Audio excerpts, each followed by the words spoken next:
Então, olá, amigos do Espaço O Conselho. Como sabem, nesse espaço tratamos sobre os exemplos familiares e masculinos dentro das próprias famílias, né? Como a ausência paterna ou a ausência de figuras exemplares acabam trazendo problemas para a criação dos filhos e tudo mais. Mas algo que é anterior mesmo aos filhos é a ideia da união, né? Do casamento, ou de uma estabilidade, ou de uma noção de estabilidade para se ter esses exemplos na vida prática ou na vida imediata da criança, né? Ou do adolescente, do jovem no geral. E por isso eu trouxe aqui a psicanalista Maria Rita Kell, né? Ela que é entendida como uma feminista raiz, né, lá dos anos 70 e 80, que acompanhou esses movimentos de transformação do feminismo, e a sua posição sobre casamento e como ele mudou ao longo do tempo é bem interessante, então eu quero compartilhar aqui com vocês, né, bem surpreendente inclusive como mudou o pensamento da mulher, mesmo aquela de uma vertente mais progressista daquela que é atualmente progressista, né? Então vamos acompanhar um pouco do que ela fala, né? Há muito disso interessante se tirar aqui e eu vou comentando ao longo da nossa conversa aqui para a gente poder entender o problema do atual casamento e o que está acontecendo, né? Aproveitar também esse mês de celebração do amor romântico para entender um pouco mais disso. Então já curte, por favor, o vídeo para valorizar o projeto, né, e o conteúdo do canal. E se não fosse esse espaço, aqui é o conselho, falamos da masculinidade na cultura, nas relações e na literatura, então fique à vontade. Eu vou com vocês falar com Maria Rita Kell sobre o casamento e as suas problemáticas. Parece bem interessante. Vamos lá. Trazer ela aqui para vocês e O seguir. laço conjugal não é mais sustentado, então, pela lei de Deus, nessa segunda lógica. Ele é sustentado pela lei dos homens, né? E, principalmente, ele é sustentado pelo desejo e pelo erotismo. Essa é uma esperança que nós temos, né? Do encontro de um outro que seja um objeto de prazer, de desejo, de satisfação erótica, e que isso seja forte o suficiente para sustentar para o resto da vida o meu laço com essa pessoa. O que também é muito problemático, porque o erotismo, o desejo não tem essa estabilidade, né? Quem acredita fortemente nisso tem que se preparar ou para fazer muitas renúncias ou para fazer muitos casamentos, né? Porque não é por aí. Em geral, a escolha de casamento, ela tem que conjugar dois fatores para um casamento ter uma chance de durar, né? Um, sim, é a escolha erótica e amorosa, que também não são a mesma coisa, né? A escolha erótica no sentido daquela pessoa que o meu desejo sexual se volta para aquela pessoa, e amorosa no sentido de que isso também tem uma outra consistência subjetiva, de afinidades, eu ter um certo... idealizar essa pessoa, admirar essa pessoa, valorizar, ela corresponder a... eu me identificar com alguns aspectos dessa pessoa. O amor não se define. Curioso, né, que uma mulher de mentalidade identificada como feminista, né, por ter ser de uma geração diferente, já muda, inclusive, a forma de conversar sobre o casamento, né? Agora é uma forma, entende o casamento como um problema, né, a ser resolvido, né? Como remediar os casamentos frágeis, né? E ela aqui, né, mostrando o incômodo que é basear o casamento no erotismo, né? E ao contrário, claro, do que se entende hoje, que a ideia do hedonismo nas relações é o mote, né? Você ser feliz, independente do que. E aí a ideia do casamento é secundária a isso. O casamento deve estar subjugado ao ego e não o oposto, né? Curioso ela trazendo isso também, né? Nem parece que é da mesma linha ideológica, né? De muitos da representantes, né? Da libertação feminina moderna, né? Muito claramente, depois eu vou falar sobre isso, mas ele é composto de uma multiplicidade de pequenos fatores de afinidade, né? E o casamento, então, tem que conjugar essa escolha erótica amorosa com aquilo que para nós hoje em dia é um pouco mais abstrato, que é um projeto de vida. Olha aí. Nem sempre uma grande paixão faz um bom casamento. Quando pessoas muito apaixonadas se apaixonam pelo contraste, por exemplo, pelo quanto uma é diferente da outra, né? Pode ser um grande amor, não necessariamente um grande casamento. Porque um grande casamento, um bom casamento, um casamento estável, depende, talvez até mais do que da paixão, de que essas pessoas tenham um projeto de vida comum. E aí esse projeto de vida as envolve, e isso eu escuto muitas vezes na minha clínica, muitas vezes as pessoas dizem, bom, não sei mais se eu amo, se eu a amo, Mas nós temos tantas coisas em comum, nós construímos tantas coisas.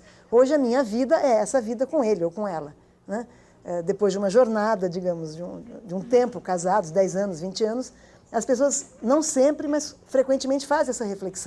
A Maria criticando, né, a ideia do casamento como algo que deve ser sustentado, baseado então na visão de curto prazo, né, de que a ideia do projeto de vida deve ser superior à ideia dos desejos imediatos, né, ou pelo menos de curto ou médio prazo, né. E da crítica de que um casamento que não está sobre os olhos de uma espécie de espiritualidade ou de um propósito de longo prazo acaba também se desfacelando no erotismo e numa espécie de recompensa de prazer, né. Inclusive brinca com a ideia de que se você basear suas relações no erotismo, prepare-se para casar muitas vezes, né? Ou abrir mão de muitas coisas, até mais do que você abriria se escolhesse um relacionamento de longo prazo. E aqui, quando eu faço resenhas de livros voltados para a masculinidade e tudo mais, né? Sobretudo nos autores da comunidade Red Pill, de pensamento Red Pill, né? A ideia de que algumas fases do feminino tendem a escolhas específicas do que é ter um casamento ou um relacionamento, né?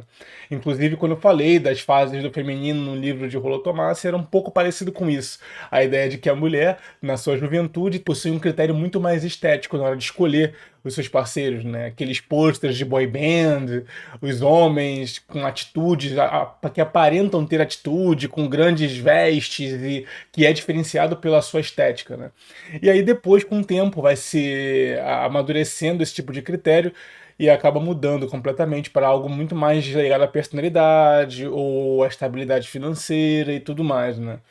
E é curioso, né? Como mesclar essa ideia do que é espontâneo, que é o erotismo, com a ideia com essa construção que não é baseada no amor, né? Que é a ideia da estabilidade, de um projeto de vida de longo prazo. Porque isso também é um pensamento perigoso. Se você entrar num casamento visando o longo prazo apenas, parece que você está sendo também utilizado de alguma forma, né? Porque você não é mais valorizado pelo que você é, e sim pelo que você pode oferecer. Então, nem o erotismo total, mas também esse projeto de vida metódico, você abre mão de estar com alguém que você quer por estar com alguém que você precisa. Isso também é uma forma de ferramental, né? É uma forma de instrumentalizar o outro de alguma forma, né? Olha, ele não é o cara que eu acho atraente, ele não é o cara que eu acho que eu admiro, que eu acho mais inteligente, que eu acho mais, enfim, intrigante de alguma forma pra mim, que desperta em mim algum tipo de afinidade, mas é o que vai me permitir construir coisas, é o que vai me permitir estar numa vida mais estável. É também uma forma cruel de seleção, né? Não só o erotismo e a estética, mas também essa frivolidade, né, a de longo prazo. Então, não é nenhum nem o outro, eu acredito. Acho que o meio termo é muito mais interessante, né? Senão você vai lidar com pessoas que são frustradas, né? Pessoas que estão num casamento, não gostam da pessoa que está. Ah, mas temos um filho, ah, mas temos enfim, um contexto aqui, ah, mas temos um patrimônio já construído, enfim, né? Como eu comentei num vídeo, né? Às vezes o patrimônio, ele tem um limite de sustentar um projeto de vida, né? De sustentar um casamento. Chega um ponto que o dinheiro não faz tanta diferença assim, sobretudo em camadas sociais similares, né? Até por ganhar uma faixa de renda similar e esse não ser o diferencial. E aí outras coisas vão pesar, como a falta de desejo, a falta de admiração, a falta de afinidade e tudo mais, né? Né? Não me separaria porque já fizemos uma vida em comum. Né? O projeto de vida em comum depende das pessoas, frequentemente depende das pessoas pertencerem à mesma classe social. E também a uma inserção cultural parecida. Desses dois polos de sustentação do casamento, a escolha erótica é instável, ela não é necessariamente permanente para a vida toda, e os projetos de vida hoje, a diferença dos projetos de vida do início da nossa cultura burguesa, em que realmente era muito claro para quem se casava, que o projeto era a longo prazo, constituir um patrimônio, poder fazer uma herança para os filhos, fazer um nome, quer dizer, alguma coisa de muito trabalho, muito esforço. Hoje, os nossos projetos de vida são muito hedonistas. São muito de tudo ao mesmo tempo agora, já o máximo de prazer possível, que tem lá seus prós e seus contras. Tá? Eu não estou falando disso, que nós devíamos, então, voltar para o século XIX, fazer aquelas instituições pesadérrimas. Até porque, né, o casamento burguês, né, já é um casamento visando o material.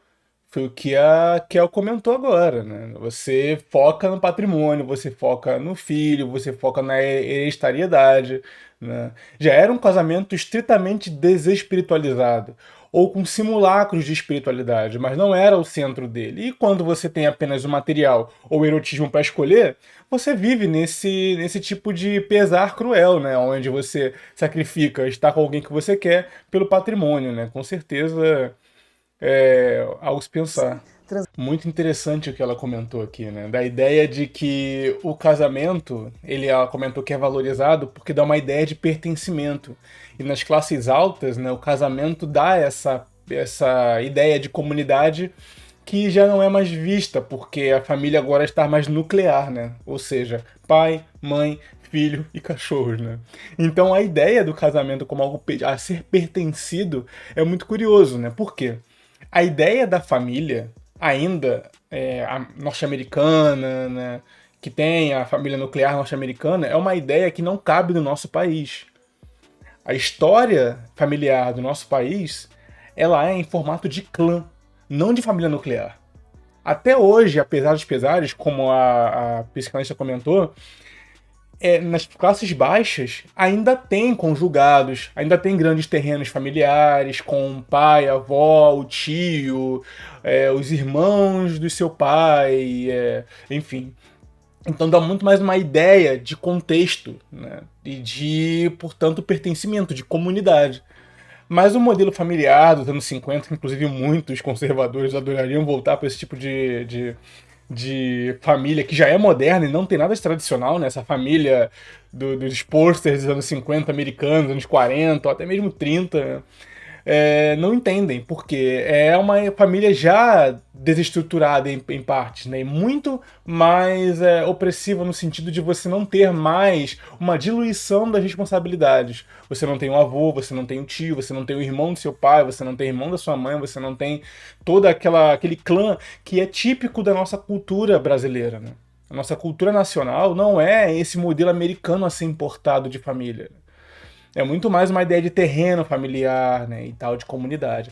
Então, o casamento para as elites acaba sendo esse pertencimento imediato.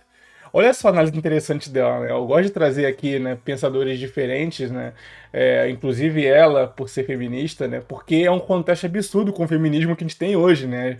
Mesmo que ela parta de princípios similares, as conclusões e a análise é diferente, né? Então, olha só o que ela diz, né? Ela diz que as elites casam para se pertencer. O que a gente vê hoje nos artistas, né?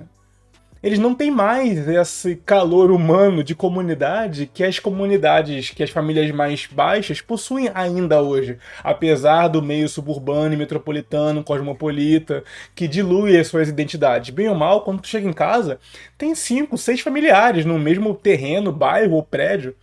Agora, nas elites, não, você fica isolado. E quando você fica isolado, você usa o casamento para te amparar e te dar a identidade. Olha só. Que interessante, né? É um pensamento atemporal, porque o casamento, como ele te dá identidade, né? Você acaba tendo que retroceder para buscar esse tipo de comunidade, senão você vai acabar recasando, né?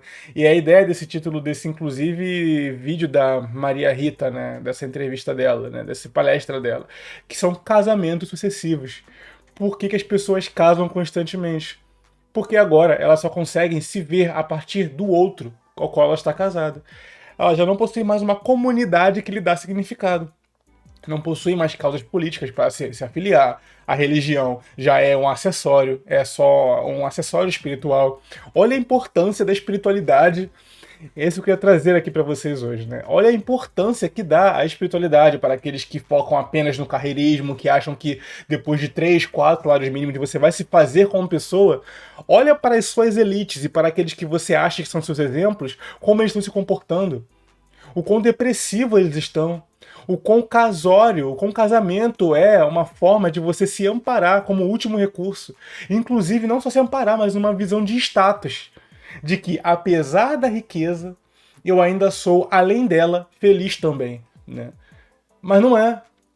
É apenas um fetiche o casamento nas altas castas financeiras. É apenas isso. E é esse o pensamento que eu queria trazer aqui para vocês hoje, né? Dessa psicanalista, né? Maria Rita, sobre a ideia do casamento, né? Uma visão de contraste ideológica, né, entre os movimentos de libertação feminina do passado para aqueles que são agora, né? E como isso se dá agora, né? Do erotismo focado no hedonismo e daquelas que entendem que talvez esse não seja o caminho, né? Bem, curta e compartilhe esse vídeo caso tenha gostado de levantar aqui esse assunto para vocês, pra gente debater também. Deixa nos comentários o que você pensa atualmente sobre a ideia desse casamento focado na ideia de pertencimento, na ideia inclusive burguesa de patrimônio, como foi levantado pela Maria Rita, ou se realmente falta o senso de espiritualidade que transcenda o erotismo e o material, né, nos casamentos de hoje. Bem, vou ficando por aqui. Ricardo falando e escrevendo pelo Conselho. Até a próxima.